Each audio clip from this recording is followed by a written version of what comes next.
अमृत स्नान केलं पाहिजे. म्हणजेच काय केलं पाहिजे हो? भगवद्गीताचं नित्य नियमितपणे वाचन केलं पाहिजे. पुढं काय सांगितलेलं आहे?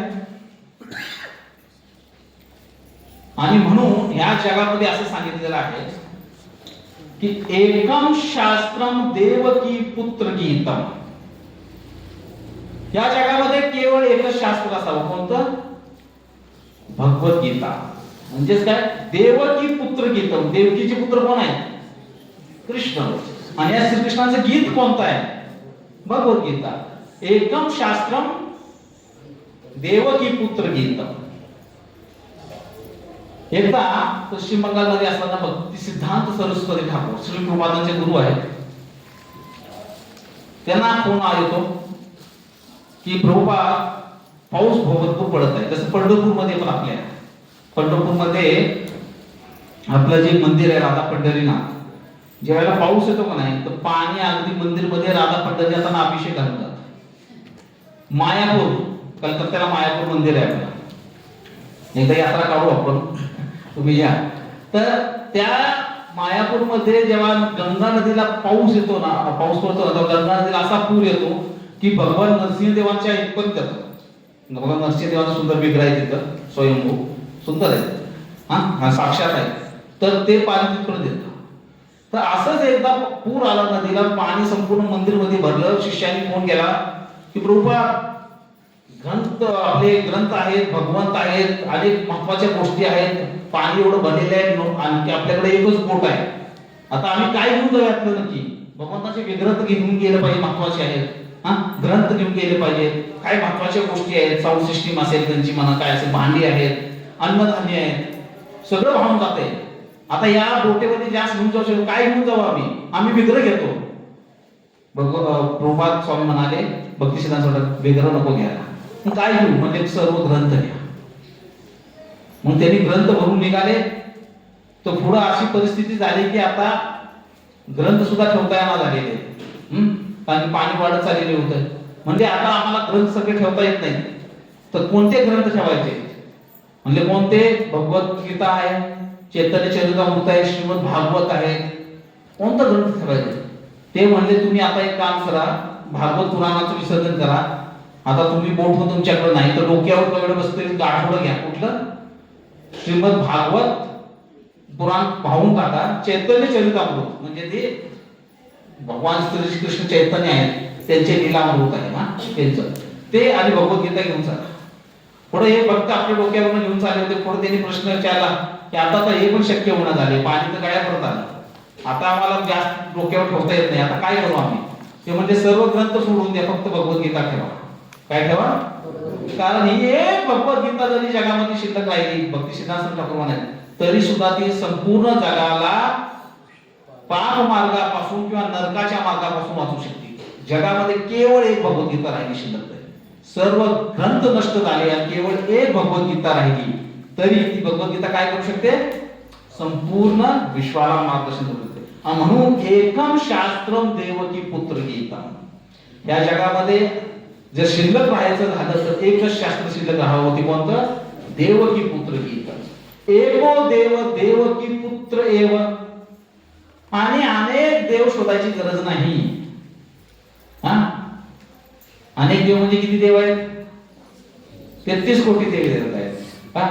म्हणून लोकांचं कारण उडते. आमच्याकडे लोक विचारतात आमचा हा पण जप चाललाय, तो पण चाललाय, तो पण चाललाय, आता तुम्ही तर म्हणताय हा करा, कोणता करा? आम्ही म्हणतो सगळंच करा. सगळं करताना अवघड होते, दमछाक होते बिचारायचे. अरे हे कधी करू, ते कधी करू, ते कधी करू. मग आता ठीक आहे ना, मग आता एकच काम करा, थोडस कमी करा, 2च करा. मग 2 सोडतो, 2 करा, तरी पण जमाना झाले. तुम्ही सांगता 16 माळा जप करा, आता कधी करायचं? ओम नमः शिवाय करू का हरे कृष्णाचा करू? आम्ही म्हणतो हेच करा.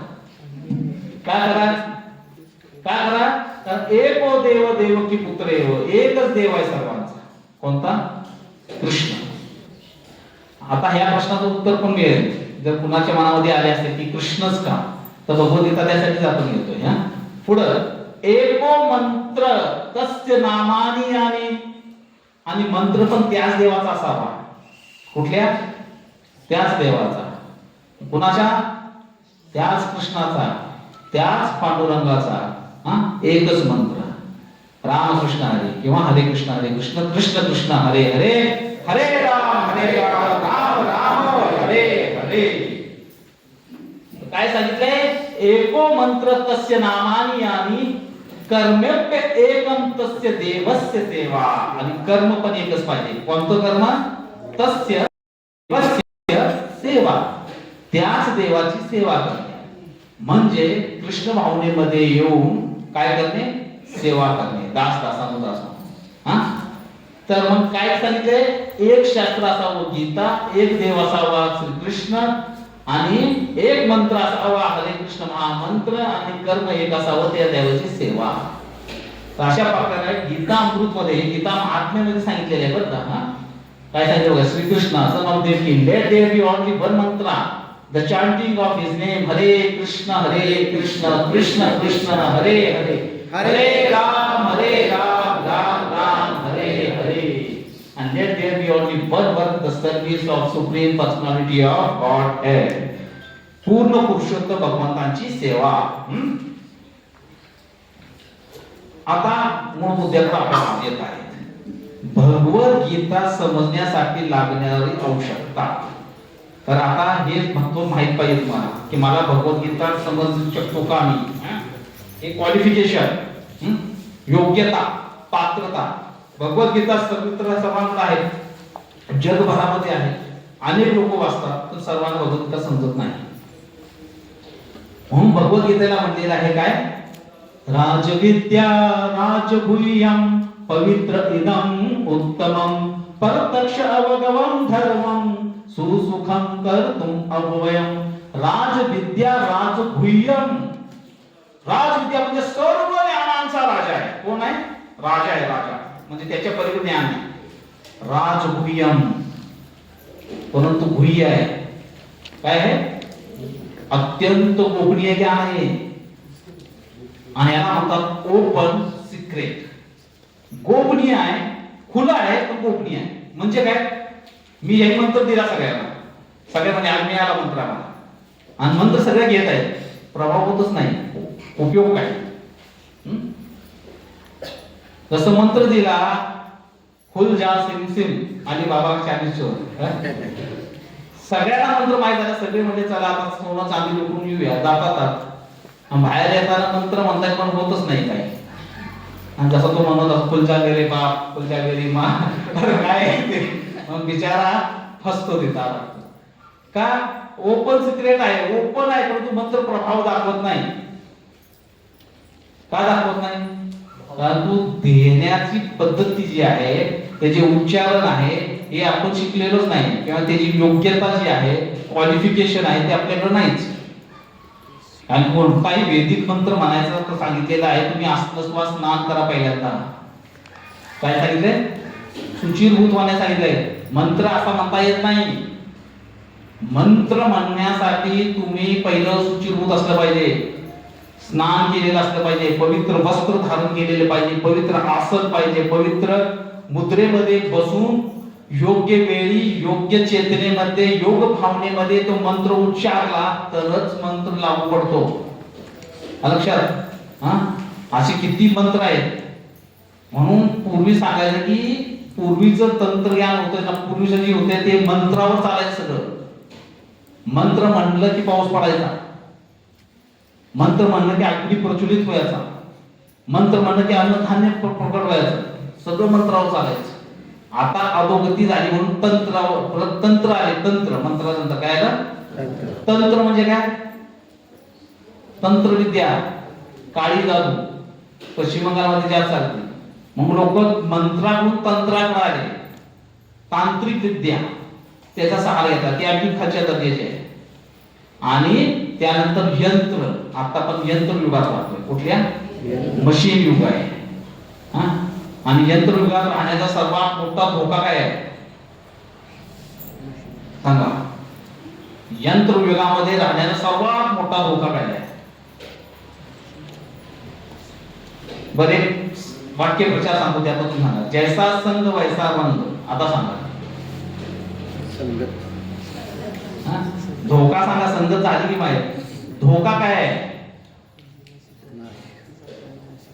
जसा सण तसा रंग, जसा तुम्ही सण करता तसा तुम्ही घट बनता. आता माझा प्रश्न काय आहे की यंत्रयुगात राहण्याचा सर्वात मोठा धोका काय आहे?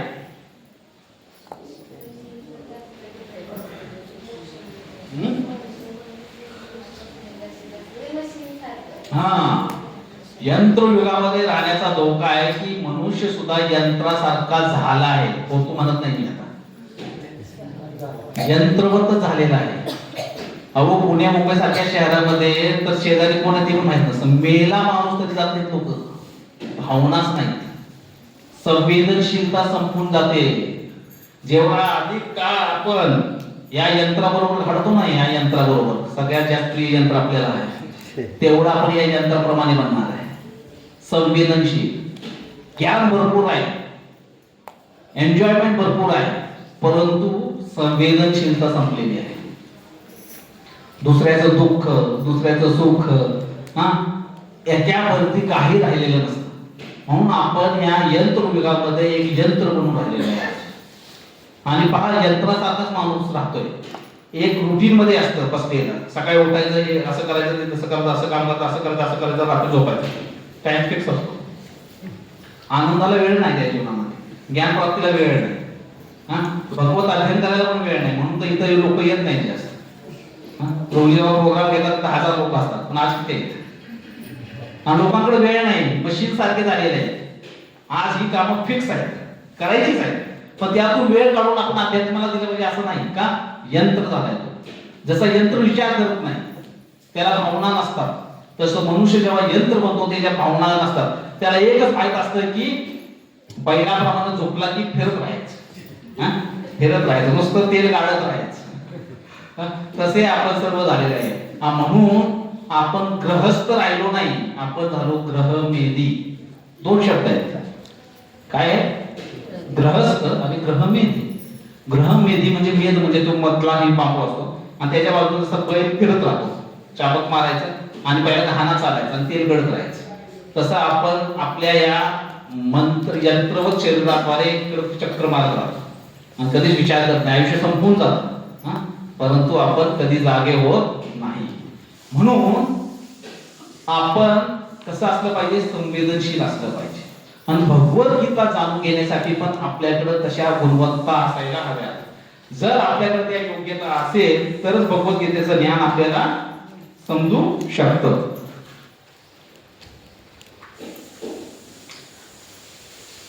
तर काय पाहिजे आपल्याला ज्ञान प्राप्त करण्यासाठी? One should understand the following point before beginning to learn the Bhagavad Gita. काही महत्त्वाचे मुद्दे आपल्याला माहित असले पाहिजेत भगवद्गीता समजून घेण्यापूर्वी.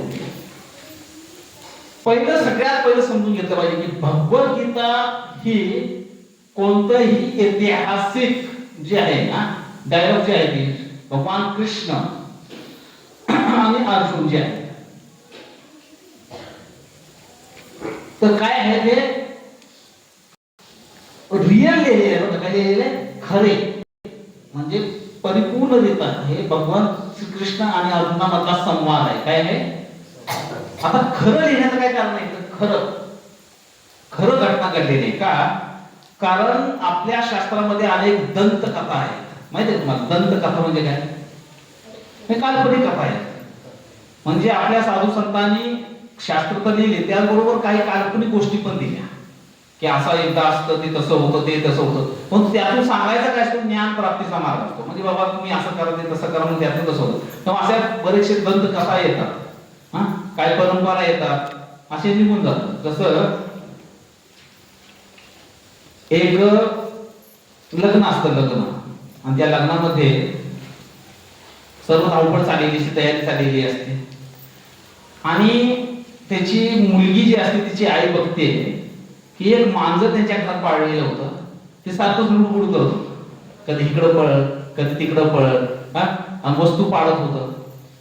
तर तिची आई म्हणाली एवढी गडबड चालली, सारखंच मांजर येते इथं मध्ये, तर काय करायचं पर्याय? मग पहिल्या टोपले असायचे मोठे, आता बघायला भेटत नाही. तर तिने एक टोपलं घेतलं आणि त्या मांजरावर झाकून ठेवलं. काय केलं? मांजरावर झाकलं. मांजर शांत झालं आपलं. आता ही गोष्ट कुणी बघितली? मुलीनं बघितली की माझं लग्न आहे आणि भरपूर काही विधिविधान चाललेले आहेत, सगळं चाललेलं आहे, कार्य चाललेलं आहे.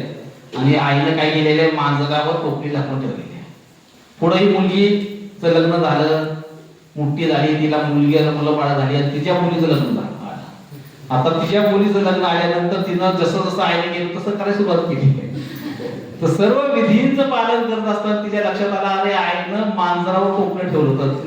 नवऱ्याला मला ती मांजर एक आणा शोधून. मांजर कशाला शोधून आणायचं? अहो तुम्हाला माहित नाही, अहो ते आईने केलं होतं. तर मांजर त्यांच्या घरात नव्हतं. नवरोबा जाऊन मांजर घेऊन येतात आणि ती मुलगी मग त्या मांजरावर पाठी ठेवती, म्हणजे आता विधी पूर्ण. तरी काय शास्त्रामध्ये परंतु कुठून तरी उगम झाला त्याला. तसं भगवद्गीता आलेली नाही, हे समजून घेतलं पाहिजे. भगवद्गीता कुणीतरी कल्पना केली की असं युद्ध चाललं होतं, मग अर्जुन आणि कृष्ण आले, मग कृष्णाने काहीतरी सांगितलं. मुळीच नाही. भगवद्गीता ही काय आहे? रिअल आहे, एकदम खरं ज्ञान आहे. आणि म्हणून या युद्धावरचे कुरुक्षेत्र कॅरेक्टर्स लाईक अर्जुन, भीम आणि सगळे जे सर्व देव आहेत. तुम्हाला वक्रोधर भीम असा होता का एवढा दिप्पाळ, घटोत्कच त्याचा पुत्र एवढा मोठा होता का राक्षसाप्रमाणे, अर्जुन असा तो बाण चालवायचा का, हे सगळं दंतकथा आहे. असं कुठं होत असतं रे? डोळ्यावर पट्टी बांधून शब्दभेदी म्हणून चालू करा कोणी, असा आमचा लागला झाला इथल्या. आपण जाऊन घरात प्रयत्न करणार ठेवायचा संभ्रम करून बांधून बसायचा, कुठं लागतंय? आणि हे अर्जुन कसा शब्दभेदी बाण चालवायचा. मग हे सगळं खोटं असेल नाही. तर भगवद्गीता समजून घेण्यापूर्वी समजून घेतलं पाहिजे हे खरं आहे ना. काही वर्षापूर्वी मी एक व्हिडिओ पाहिला होता, एक छोटी क्लिप, आणि तुम्ही पण पाहिले असतं बऱ्याच वेळेला. धनुष्यबाण चालवणारे आज पण अशी व्यक्ती आहेत, आकाशामध्ये असा सफरचंद फेकून त्यांना 8 तुकडे केले होते.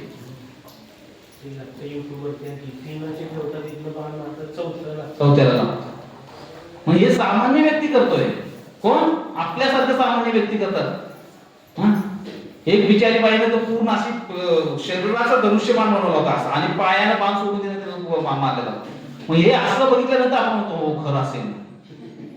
परंतु हे ऐकलं की म्हणतो हे खोटं का? हे शास्त्रामध्ये आहे का? आपल्याला सांगितलेलं की तुमचं शास्त्र दिखावा आहे किंवा दंतकथाप्रमाणे. तर एक लक्षात ठेवायचं, भगवद्गीता जाणण्यापूर्वी आपल्याला हे माहित असलं पाहिजे की आमचे जे शास्त्र आहेत परिपूर्ण आहेत, आणि आमच्या शास्त्रामध्ये जे ज्ञान दिलेले आहे ते पण परिपूर्ण आहे. ते काल्पनिक नाही, त्यामध्ये कोणत्या दंतकथा नाहीत, ते सत्य शाश्वत ज्ञान आम्हाला दिलेलं आहे. म्हणून भगवद्गीता जाणण्यापूर्वी पहिली योग्यता काय? आपला सुदृढ विश्वास की हे शास्त्र काय आहे? परिपूर्ण आहे. भगवत जसे परिपूर्ण आहे तसं शास्त्र ते कसं आहे? त्याच्यामधला एकही शब्द खोटा नाही, एकही गोष्ट काल्पनिक नाही, सर्व काही सत्य आहे. दुसरी गोष्ट काय जाणून घ्यायची आपण? दुसरी योग्यता, Bhagavad Gita should be read and understood as it is coming in disciplic succession. Shri Prabhupada यांनी जेव्हा भगवद्गीता लिहायला घेतली तेव्हा त्यांना अनेक लोक म्हणाले, तुम्ही भगवद्गीता कशाला लिहिताय? कारण ज्या वेळेला प्रभुपाद भगवद्गीताचं भाषांतर करत होते त्यावेळेला ऑलरेडी 100हून अधिक भाषांतर झालेले होते. अनेक दिग्गज लोकांनी याच्यावर भाषांतर केलेले आहेत. महात्मा फुलेंची भगवद्गीता आहे. हिस्टॉरिकल व्यक्ती, ऐतिहासिक पुराण जी लोक आहेत, मोठी मोठी राजनीतिक लोक आहेत, कवी लोक आहेत, तर अनेक लोकांनी भगवद्गीतेवर भाष्य लिहिले. मग लोक म्हणाले प्रभुपाद तुम्ही कशाला लिहित आहे, वेळ वाया घालताय, भगवद्गीता आहे की पहिलीच? पण प्रभुपाद म्हणाले नाही, आपण जर भगवद्गीता त्यांची वाचली तर त्या भगवद्गीतेमध्ये तफावत आहे. मग प्रभुपाद म्हणाले माझी भगवद्गीता विशेष असणार आहे. काय असणार आहे? आणि त्यामध्ये विशेष काय असणार आहे? हा शब्द ॲज इट इज. भगवद्गीता जशी आहे तशीच, यथारूप. म्हणजे मी जी भगवद्गीता लिहिणार आहे त्यामध्ये मी माझे शब्द टाकणार नाही. मी जी परंपरेतून एवं परंपरा आपण पाहिलं ना सुरुवातीला, डिसिप्लिक सक्सेशन, परंपरेतून जसं ज्ञान आले माझं मतांचं माझ्या विचारांचं त्यामध्ये भेसळ न करता मी देणार आहे. म्हणून भगवान श्रीकृष्णांनी जे ज्ञान अर्जुनाला सांगितलं तेच हुबेहूब ज्ञान मी देण्याचा तुम्हाला इथं प्रयत्न करत आहोत. म्हणूनच ही भगवद्गीता कशी आहे? जशी आहे तशी. तर भगवद्गीता कुठली पण वाचून चालत नाही. तुम्ही म्हणाल आम्ही त्या ग्रंथालयामध्ये गेलो, त्या प्रदर्शनात गेलो, तिथं भगवद्गीता उचलून आणली. आज आपलं नशीब चांगलं आहे की श्री प्रभुपादांची भगवद्गीता ही संपूर्ण जगामध्ये सर्वात जास्त वितरण केलेला ग्रंथ आहे. म्हणून आज भगवद्गीता म्हणलं की कोणते म्हणतात, जशी आहे तशी. ह्याच्या पलीकडे भगवद्गीता भेटत नाही आपल्याला. का? कारण की प्रभुपादांची ही शक्ती आहे, परवानगीमय आहे की आज जगाच्या कानाकोपऱ्यामध्ये 80-100हून अधिक भाषांमध्ये भाषांतर झालेली ही भगवद्गीता आहे. इव्हन रशियन भाषेमध्ये प्रत्येक भाषामध्ये आज भाषांतर झालेले आहे. म्हणून आपल्याला हे सहज उपलब्ध आहे. परंतु प्रभुपाद येण्यापूर्वी भगवद्गीताच्या अनेक प्रती होत्या आणि त्या सर्व प्रती आपल्याला गोंधळात टाकणाऱ्या होत्या. म्हणून भगवद्गीता कोणती वाचली पाहिजे आपण? जोरात बोलायचं. भगवद्गीता कोणती? तर जोरात बोलले मग काय होतं, झोप जाते निघून. प्रभुपाद म्हणतो मी, प्रभूजीने असं वातावरण केलेलं आहे की फक्त ज्ञानी व्यक्ती जागे राहणार आहेत. म्हणजे ज्यांना ज्ञान अर्जन करायचंय बाकी झोपू शकतात. कारण की भगवद्गीता ही गोष्ट नाही का, तत्वज्ञान आहे, फिलॉसॉफी आहे. तर तुम्ही समजून घेण्यासाठी जागे राहा. तर जागे आहात का? तर हा जागे. हरे कृष्णा कृष्णा कृष्णा हरे हरे, हरे राम राम राम हरे हरे. आणि ही भगवद्गीता जशी तशी आहे तशी असल्या कारणाने only this can change the hearts of people and free them from the sinful activities and purify their lives. जर भगवद्गीता जशी आहे तशी असेल तरच ती आपल्या जीवनामध्ये बदल आणू शकते. जर ज्ञानामध्ये भेसळ असेल तर ते ज्ञान आपलं हृदय परिवर्तन करू शकत नाही. जर औषध आपण जी घेतोय त्यामध्ये डुप्लिकेट औषध आपण खाल्लं, भेसळयुक्त, तर ते आपल्याला बरं करणार नाही. करणार का? जसं अनेक आयुर्वेदिक चूर्ण येतात आजकाल. एक उदाहरण देतो. अडुळसा कफ सिरप. मी काही इतर नाही बरं का. तर अडुळसा हा खोकल्यासाठी असणारा एक रामबाण उपाय होता पूर्वी औषध. आता एवढं ते सुंदररित्या खोकल्याला कंट्रोल मध्ये करायचं, हळूहळू अनेक लोकांनी अडुळसा चालू केला कफ सिरप. आणि एवढं ते प्रमाण वाढलं की त्या अडुळसाच्या कफ सिरप मध्ये अडुळसा नाही जाता. पेशंट आमच्याकडे म्हणतात, डॉक्टर अडुळसा घेतो फरक का पडत नाही? अडुळशामध्ये दोष आहे. अडुळसाच नाही त्या तर खोकला कमी कसा होणार? तसंच भगवद्गीता आम्ही वाचतोय पण परिवर्तन होत नाही. अहो भगवद्गीताच आहे, त्यामध्ये भगवद्गीतेचं ज्ञानच नाही, भेसळ आहे त्यामध्ये. मग कसं हृदय परिवर्तन होईल? म्हणून ओरिजिनल घेतलं पाहिजे. काय घेतलं पाहिजे? ओरिजिनल. डुप्लिकेट गोष्टीकडे गेला तर चला तो चांद तक नाही तो शाम तक, चायना मान होईल. तर भगवद्गीता ही त्यावेळेला कार्य करते ज्या वेळेला आपण ते परंपरेतून आलेली तेच घेतलेली असते. तर हे समजून घेणं भगवद्गीताच्या आधी महत्वाचं आहे की आपण कुठली भगवद्गीता वापरतोय. आपण अध्ययनासाठी कोणत्या भगवद्गीतेचा आश्रय घेतलेला आहे. तिसरी गोष्ट आहे Krishna is goal of Bhagavad Gita. सर्वात महत्वाचं आहे. जर तुम्ही अनेक इतर भगवद्गीता वाचल्या तर बऱ्याचशा लोकांनी भगवद्गीताचं भाषांतर करताना कृष्णाला बाजूला टाकलंय. कृष्णानं बाजूला ठेवून टाकलेले आहे. आणि ते म्हणजे कर्मण्येव अधिकारस्ते मा फलेषु कदाचन. कर्मच करा, कर्म ही पूजा आहे. माहिती आहे मला हा म्हणतो किती लोकांमध्ये प्रचलित आहे. कर्मयोगावर लोक भर द्या म्हणतात, कर्मयोग कर्मयोग. आणि एक श्लोक हे म्हणून दाखवतात. परंतु कृष्ण कुठे आहे त्यामध्ये? कृष्ण म्हणजे नुसतं सांगायसाठी आले होते, त्यांचा काही एवढा रोल नाही. कर्मयोग महत्वाचा आहे, कर्म केलं पाहिजे. भगवद्गीता म्हणजे कर्मयोग. म्हणजे कृष्णाला बाजूला सारून टाकला आणि फक्त एक ठराविक गोष्टीवर किंवा ध्यान योग किंवा अष्टांग योग. भगवद्गीताचा उद्देश आहे समाधिवादी करणे, ध्यान करणे नाही. भगवद्गीताचा उद्देश आहे कृष्णाला समजून घेणे. जर भगवद्गीता वाचल्यानंतर कृष्ण कोण आहेत हा प्रश्न पडत असेल तर तुम्ही भगवद्गीता वाचलीच नाही. भगवद्गीता वाचल्यानंतर अंतिम निष्कर्ष निघाला पाहिजे. करिष्ये वचनतः, जसा अर्जुन म्हणा, नष्ट मोह स्मृती लब्धा. की माझा सर्व मोह नष्ट झाला, मला खरं ज्ञान प्राप्त झालं, आता हे गोविंद हे माधव तुम्ही जे सांगा ते करायला तयार. ही भावना ज्या वेळेला येईल त्यावेळेला समजायचं की आपण खऱ्या अर्थानं कृष्णाला जाणलं, भगवद्गीता जाणलं. म्हणून नष्ट मोह स्मृती लब्धा झालं पाहिजे. तर कृष्णा इज द गोल. तर आता भगवद्गीता आपण जी समजून घेणार आहे त्यामध्ये आपल्याला काय माहित असलं पाहिजे, कोण आहे भगवद्गीताचं गोल, कृष्णाला समजून घेणं. आपण भगवद्गीता दुसऱ्या तिसऱ्या चौथ्या कारणासाठी ऐकणार नाही. आपल्याला फक्त कृष्ण समजून घ्यायचे आहेत, म्हणून आपल्याला भगवद्गीता आहे. Many editions of Bhagavad Gita have brush aside Krishna, म्हणजे बाजूला टाकून टाकले Krishna and Arjuna and carry self motivative interpretations. स्वतःपासून प्रेरित होऊन त्यांना जे वाटलं ते लोकांनी त्या भगवद्गीतेच्या तात्पर्यामध्ये लिहिलेलं आहे. म्हणून सर्व भगवद्गीता वाचू नका, एकच भगवद्गीता वाचली पाहिजे. कोणती? त्यानंतर चौथं योग्यता काय, भगवद्गीता समजून घेण्याचा चौथा महत्वाचा पॉइंट काय आहे की कृष्णाला जर समजून घ्यायचंय, पण काय समजून घ्यायचंय, Krishna is the supreme personality of God आहे. पहिलं आपल्याला एक समजलं पाहिजे कृष्ण कोण आहे, पूर्ण पुरुषोत्तम भगवान. तीन गोष्टीमध्ये सुप्रीम पर्सनॅलिटी ऑफ गॉड म्हणजे काय, पूर्ण कोण आहे कृष्ण, पुरुषोत्तम आणि भगवान. कृष्णाला काय म्हणले, पूर्ण पुरुषोत्तम भगवान. आणि फक्त कृष्णाला लागू पडतं, इतर कोणत्याही देवी देवताला लागू पडत नाही. पूर्ण म्हणजे परिपूर्ण, त्यामध्ये काही तफावत नाही. ओम पूर्णमद पूर्णइदं पूर्णात् पूर्णमुदच्यते पूर्णस्य पूर्णमादाय पूर्णमेवावशिष्यते. म्हणजे भगवत एवढे परिपूर्ण आहेत, त्या पूर्णातून सर्व पूर्ण बाहेर काढतात, तरी शेष राहतं फक्त पूर्ण.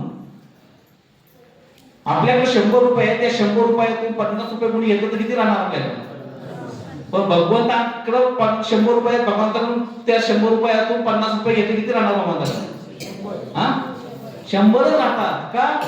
कारण एवढे परिपूर्ण आहे ते की पूर्णातून पूर्ण जरी घेतलं तरी पूर्ण शेष राहतं, ते म्हणजे पूर्ण पुरुषोत्तम भगवान आहे. म्हणून समजून घेतलं पाहिजे की Krishna is the supreme personality of God आहे. He is not an ordinary or even an extraordinary man. ते कुणी सामान्य किंवा असामान्य व्यक्ती नाही. कारण बरेचसे लोक म्हणतात कृष्ण होऊन गेला, परंतु तो एक असामान्य व्यक्ती होता, आपल्यासारखाच होता रे. पण कसा होता, थोडी आपल्यापेक्षा थोडी जास्त शक्ती होती, थोडी सिद्धी प्राप्त होती, थोडी माया शक्ती येत होती. म्हणजे एक मायावी व्यक्ती होता किंवा सिद्धी प्राप्त व्यक्ती होता, एक योगी होता. तर कृष्ण कुणी साधारण व्यक्ती तर नाहीच, त्याबरोबर असाधारण व्यक्ती पण नाही. लक्षात का? ते कोण आहे? पूर्ण पुरुषोत्तम भगवान आहे. हे समजून घेणं गरजेचं आहे. Bhagavad Gita should be heard in spirit of devotion like Arjuna. म्हणून भगवद्गीता जर तुम्हाला ऐकायची असेल तर तुम्हाला अर्जुनासारखं म्हणायला लागेल. कसा म्हणायला लागेल?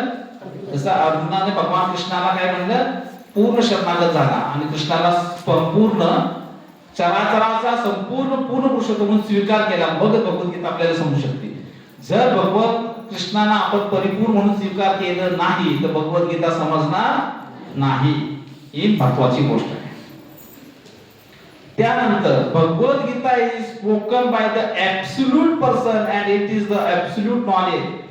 तर आपल्याला ही माहित पाहिजे की भगवद्गीता कोणी म्हणलेलं आहे, ऍब्सोल्यूट पर्सन म्हणजे परिपूर्ण व्यक्तीने म्हणलेलं आहे. आणि म्हणून त्यांनी दिलेलं ज्ञान सुद्धा कसं आहे, परिपूर्ण आहे.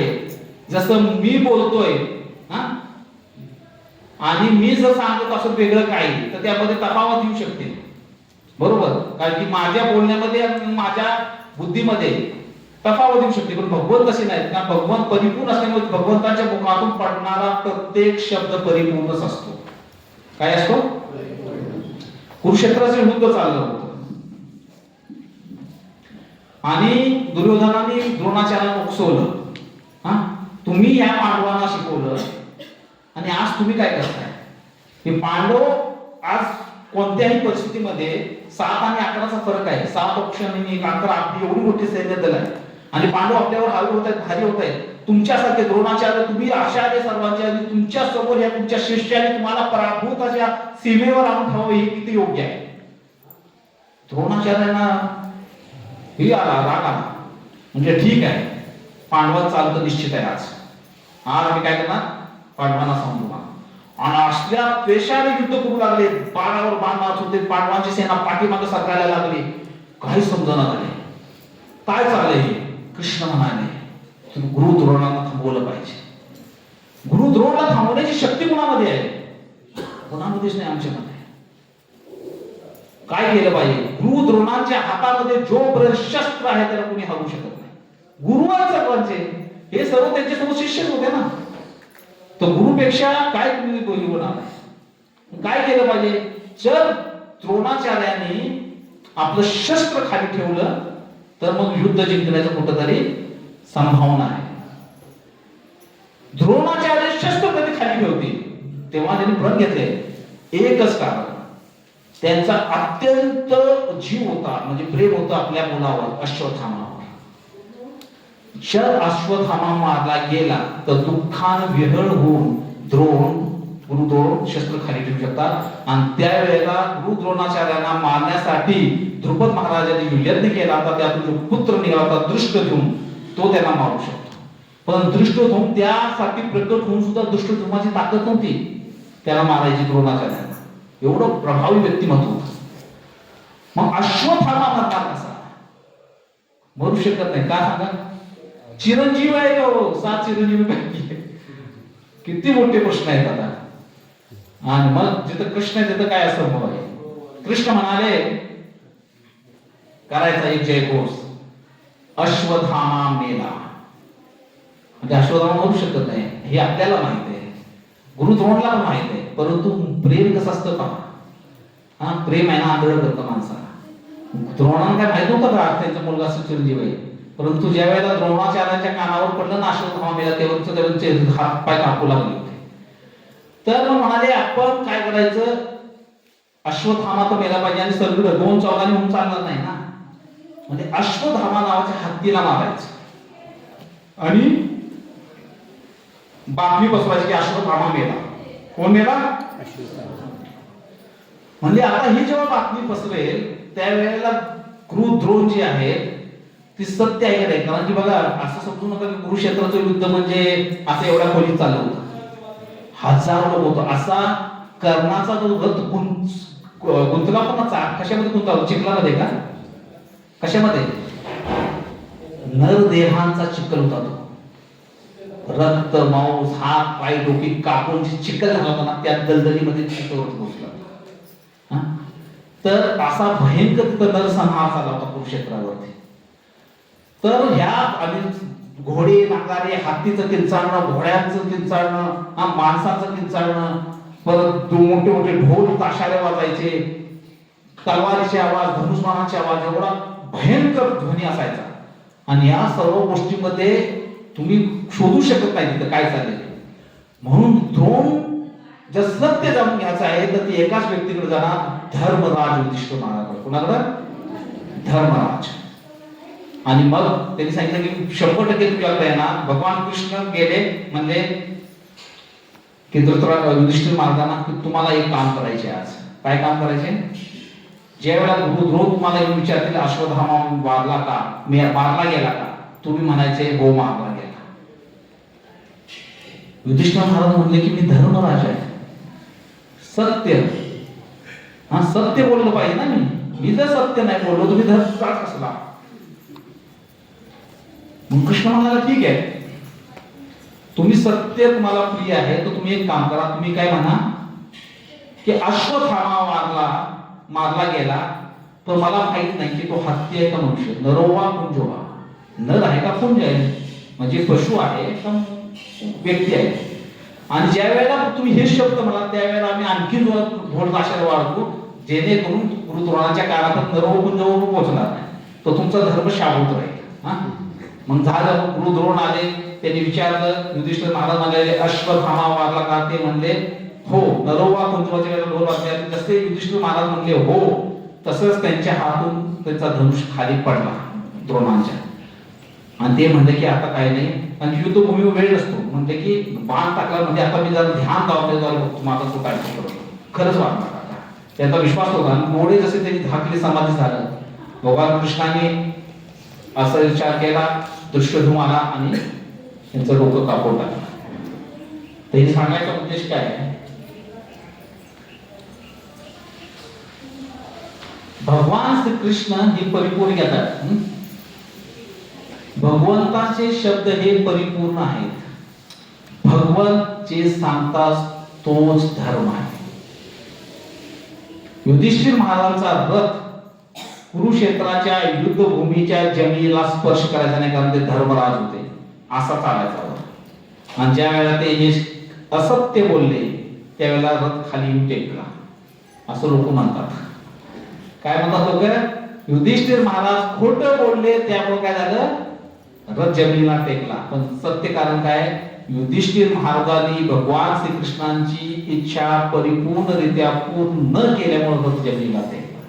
तर धर्म तू साक्षात भगवत करून जे कृष्णाच्या मुखातून निघेल तोच धर्म आहे, याच्या पलीकडे धर्म नाही.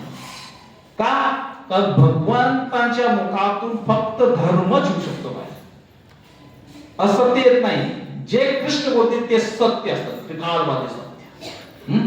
म्हणून काय सांगितलेलं आहे, Bhagavad Gita is spoken by the absolute person and it is absolute knowledge. म्हणजे परिपूर्णच आहे, त्यामध्ये काही दोष नाही. आता बघा काय सांगितलं, it is valid all time and never outdated. औषधावर एक्सपायरी डेट असते का नाही, 1 वर्ष 2 वर्ष चालेल. तसं हे जे आणि जे धर्म आहेत ना, धर्म युग आहेत, ते प्रत्येक युगामध्ये एक युग धर्म आहे, माहिती आहे ना. सतयुग मध्ये काय सांगितलं होतं, ध्यान धारणा आहे ना, भगवंताला प्राप्त करायचं. त्रेता युग मध्ये काय सांगितलं होतं, काय करायचं, यज्ञाद्वारे भगवंताला प्राप्त करायचं. द्वापार युगामध्ये काय सांगितलं, भगवंत सेवा करू 6 वेळा म्हणून. कलियुग मध्ये काय सांगितलं, नाम जप सांगितलेलं आहे. प्रत्येक युगाला वेगवेगळं दिलेलं आहे ना, काय युग धर्म. परंतु भगवद्गीता असं शास्त्र आहे, त्याला एक्सपायरी डेट नाही, व्हॅलिड ऑल द टाइम. प्रत्येक युगामध्ये भगवद्गीता आहे. काय सांगितलंय भगवद्गीता, प्रत्येक युगाच्या कलियुगासाठी असं नाही. सतयुगामध्ये पण भगवद्गीता, रामायण त्रेतायुगामध्ये पण भगवद्गीता आहे, द्वापार युगामध्ये भगवद्गीता होती, कलियुगामध्ये आहेच. तर भगवद्गीता ही नेव्हर आउटडेटेड, याला एक्सपायरी डेट नाही. कोणत्याही युगामध्ये या तुम्ही कोणत्याही ब्रह्मांडामध्ये जावा, सर्वत्र भगवद्गीता विद्यमान आहे. It is not like that the relative knowledge that is the scientist and the perfect sense provide. The same knowledge in Bhagavad Gita as spoken 120 million years ago also by Krishna. तर 120 million वर्षापूर्वी जे ज्ञान भगवंतांनी सांगितलं होतं, तेच ज्ञान आज ही जसं तसंच आहे. म्हणजे भगवद्गीता ही ज्ञान जी आहे, भगवंतांनी फक्त पहिल्यांदा अर्जुनाला नाही सांगितलं, याच्या पूर्वी सूर्यदेवाला सांगितलं सुरुवातीला. ते म्हणतात ते परत चक्रामध्ये काळाचक्रामध्ये वाहून गेल्यात, मग आता मी परत तुला सांगतोय. म्हणजे हे ज्ञान पहिल्यांदाच तुला सांगतोय असं नाही, अनादी काळापासून हे ज्ञान आहे. म्हणून हे नॉट एव्हर आउटडेटेड, म्हणून हे परिपूर्ण आहे. आणखी काय गोष्ट समजून घ्यायची, Bhagavad Gita is a scientific presentation of philosophy and religion. Bhagavad Gita ही कोणता ग्रंथ आहे, धार्मिक ग्रंथ आहे. कोणता ग्रंथ आहे, भगवद्गीता हा केवळ धार्मिक ग्रंथ नाही. जो हा फक्त धार्मिक ग्रंथ असता तर तो फक्त सनातन किंवा हिंदू धर्मांसाठीच असता ना. भगवद्गीता हा अखिल मानव समाजाचा ग्रंथ आहे. कोणासाठी आहे, भगवद्गीता कुराण किंवा बायबलशी कंपेअर करता येत नाही. आलं लक्षात. भगवद्गीता हिंदू असू द्या, मुसलमान असू द्या, ख्रिश्चन असू द्या, पारसी असू द्या, यहुदी असू द्या, कोणत्याही जाती जमातातली धर्मातला असू द्या, प्रत्येकासाठी all time available, all time नॉलेजचा ग्रंथ आहे भगवद्गीता. सर्व काळामध्ये सर्वांसाठी असणारा. त्यामुळे भगवद्गीता हा केवळ धार्मिक ग्रंथ नाही, याच्यामध्ये पूर्ण सायंटिफिक प्रेझेंटेशन आहे, वैज्ञानिक दृष्टिकोनातून सांगितलेलं आहे आणि पूर्ण तत्वज्ञान सांगितलेलं आहे.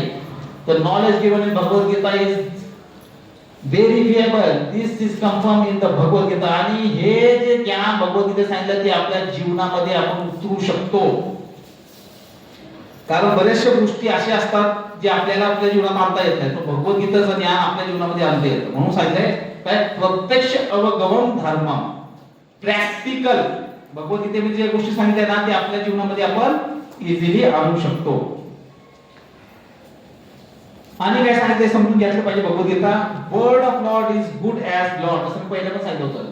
भगवंताचे शब्द आणि भगवंत यामध्ये भेद आहे का? नाही. म्हणून पहा की ज्या वेळेला आपण म्हणतो कृष्ण, त्यावेळेला कृष्ण कुठं आहेत सांगा? कृष्ण म्हणलं की कृष्ण कुठं आहेत? कुठे आहेत? जिभेवर आहेत का? भेदच नाही काय. भगवंत आणि भगवंत नाम नामी अभिन्नत्वम, नाम आणि नामी भेद नाही. म्हणून आपण जेव्हा जप करतो, कृष्ण महामंत्र म्हणतो, म्हणतच राहतो. किती लोक सतत म्हणत राहतात, घेत राहतात. कंटाळा येते राम राम राम राम राम राम राम राम राम, कंटाळा येणारच नाही तुम्हाला. आणि जर तुम्ही म्हणत राहिला दुसरा कुठला मंत्र, आंबा आंबा आंबा आंबा संबा आठवले पण आंबा आठवला तर त्यामध्ये रस नाही. तर भगवंत एवढे परिपूर्ण आहेत की भगवंताच्या नावामध्ये तो रस आहे. म्हणून आहे केशवा माधवा तुझ्या नामात गोडवा का म्हटलेला आहे. खरोखर गोड आहे, कारण भगवंत गोड आहे म्हणून त्यांचं नाव पण गोड आहे. गोड तुझे रूप गोड तुझे नाव का म्हणले तुकाराम महाराज. तर भगवंताचं रूप घ्या किंवा त्यांचं नाव घ्या, प्रत्यक्ष भगवंत घ्या, त्यांचे काही घ्या, सर्व गोडच आहे, कारण भगवंत परिपूर्ण आहे. म्हणून भगवंताचे शब्द, म्हणून भगवंतांचे शब्द कसे आहेत? भगवंताप्रमाणेच आहेत. म्हणून ज्या वेळेला आपल्याकडे भगवद्गीता हातामध्ये असते त्यावेळेला भगवद्गीताचा अनादर झाला नाही पाहिजे. आपण हे पाळलं पाहिजे. बरीचशी लोक भगवद्गीता एक साधारण पुस्तक समजून असं फेकलेलं असतं, कुठं कपाटामध्ये पडलेलं असतं, कुठेही पडलेलं असतं. अहो त्या पाश्चात्य देशातील व्यक्तींना पहा, भगवद्गीता किती सुंदर त्या कव्हरमध्ये ठेवलेली असते. भगवद्गीता घेण्यापूर्वी कसं आपण माथ्याला स्पर्श केला पाहिजे, नमस्कार केला पाहिजे, मग तो ग्रंथ उघडला पाहिजे, प्रार्थना केली पाहिजे, भगवंत आहेत ते, आणि मग तो वाचला पाहिजे. कुठले ग्रंथ कादंबरी नाही तो साधारण. तर भगवद्गीता आपण कशी वाचली पाहिजे? ते कृष्ण आहेत या भावनेमध्ये समजून की आता मी जेव्हा भगवद्गीता वाचणार आहे, प्रत्येक शब्द हा भगवंत असणार आहे, प्रत्येक श्लोक हा भगवंत आहे. ज्या ज्या वेळेला मी भगवद्गीतेतील श्लोकांचा उच्चारण करतो त्या वेळेला कृष्ण त्या ध्वनी रूपामध्ये